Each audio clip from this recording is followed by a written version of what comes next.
Le drapeau français est en berne. À Abidjan, Bernard Cazeneuve et Jean-Marc Ayrault sont venus délivrer un message de solidarité.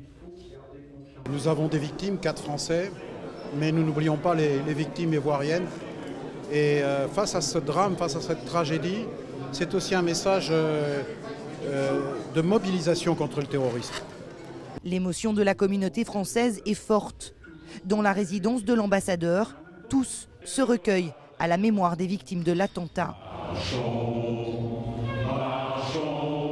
Jean-Louis Souche, lui, se dit heureux. Il y a quelques jours, il a échappé à la mort. Son collègue n'a pas eu cette chance.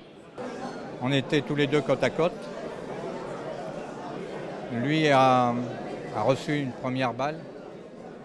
Il s'est affaissé. Moi, j'ai reçu des éclats et j'ai réussi à m'engager sous la pergola de la taverne bassamoise. Je me suis retourné, j'ai entendu un dernier coup de feu. Il était juste au niveau du corps de mon collègue. En fait, le terroriste ou le détenteur de l'arme est venu finir sa mission en lui mettant une balle dans la tête. Il va rapatrier le corps de Franck vers sa famille en France. Mais il reviendra en Côte d'Ivoire.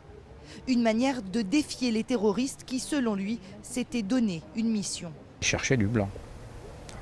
Excuse, mais c'était ça. Après, par la suite, quand ils sont revenus, qu'ils se sont enfermés, qu'ils ont fait le coup de feu avec les autres, je pense que là, ils ont arrosé la plage. Là. Mais sur les premiers temps, c'était comme l'impression d'avoir un tir, une victime. La Côte d'Ivoire est passée au niveau alerte rouge.